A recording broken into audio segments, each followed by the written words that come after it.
Hello, my name is Amy. I am an alcoholic, and I would like to read this big book of Alcoholics Anonymous that I have.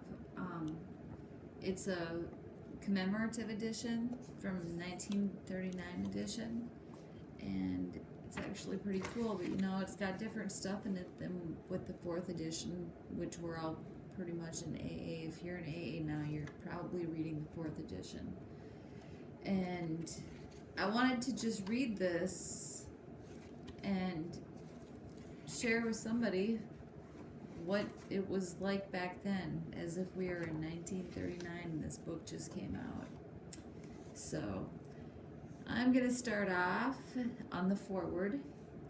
We of Alcoholics Anonymous are more than 100 men and women who have recovered from a seemingly hopeless state of mind and body to show other alcoholics precisely how we have recovered is the main purpose of this book. For them, we hope these pages will prove so convincing that no further authentication will be necessary. We think this account of our experiences will help everyone to better understand the alcoholic. Many do not comprehend that the alcoholic is a very sick person. And besides, we are sure that our way of living has its advantages for all.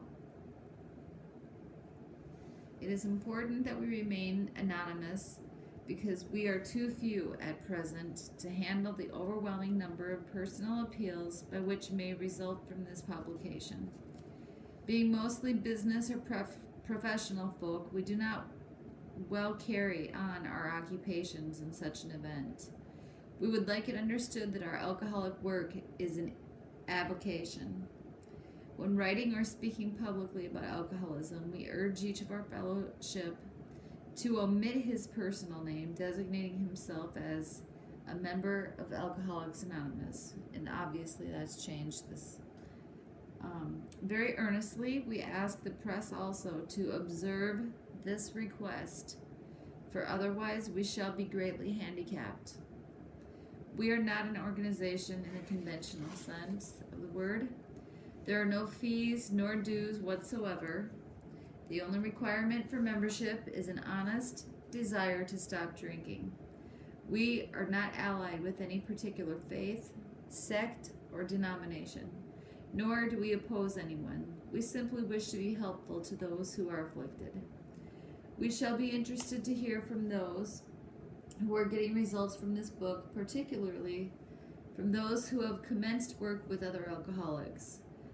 We should like to be helpful to such cases. Inquiry by scientific, medical, and religious societies will be welcomed.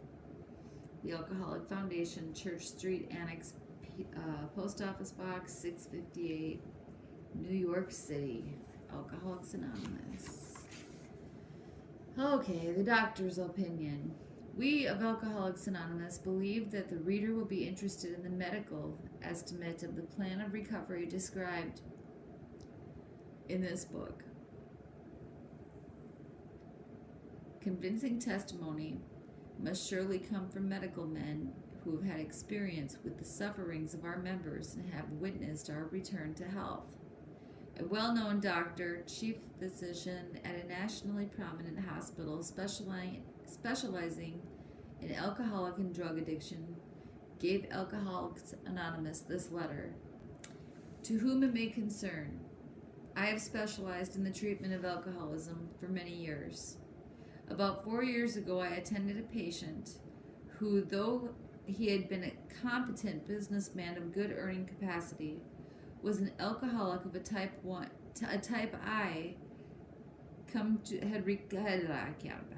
was an alcoholic of a type I had come to regard as hopeless. In the course of this third treatment, he acquired certain ideas concerning a possible means of recovery. As part of his rehabilitation, he commenced to present his conceptions to other alcoholics, impressing upon them that they must do likewise with still others. This has become the basis of a rapidly growing fellowship of these men and their families. This man and over 100 others appear to have recovered. I personally know 30 of these cases who were of the type with whom other methods had failed completely. These facts appear to be of extreme medical importance because of the extraordinary possibilities of rapid growth inherent in this group. As they may mark a new epoch in the annals of alcoholism. These men may well have a remedy for thousands of such situations. You may rely absolutely on anything they say about themselves. Very truly yours, signed, Phil on the line, MD. And that was Dr. Bill, I believe. Okay, go on.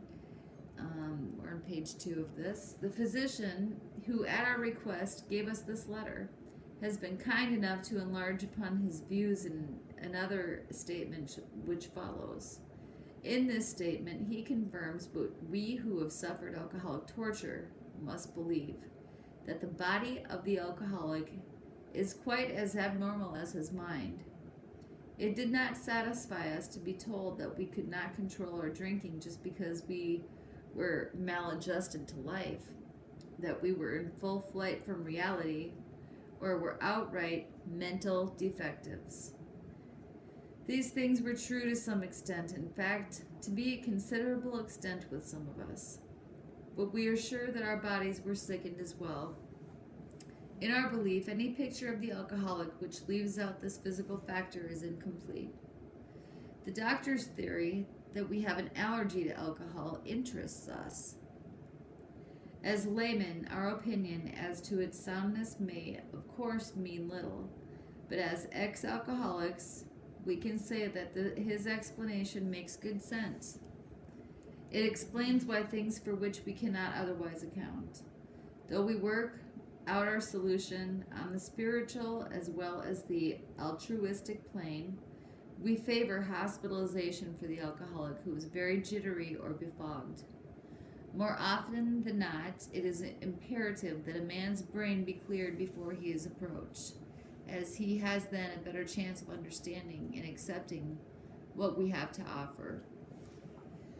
The doctor writes, the subject presented in this book seems to me to be of paramount importance to those afflicted with alcoholic addiction.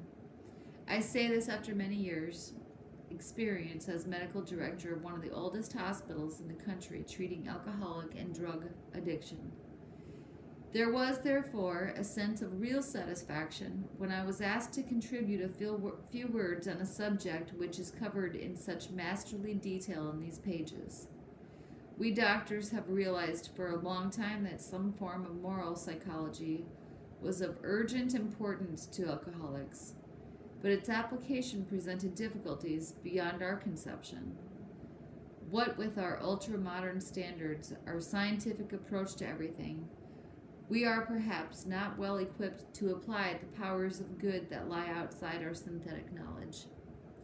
About 4 years ago, one of the leading contributors of this book came under our care in this hospital, and while here, he acquired some ideas which he put into practical application at once. Later, he requested the privilege of being allowed to tell his story to other patients here, and with some misgiving, we consented. The case we have followed through have been most interesting. In fact, many of them are amazing. The unselfishness of these men, as we have come to know them, the entire absence of profit motive, and their community spirit is indeed inspiring to one who has labored long and wearily in this alcoholic field.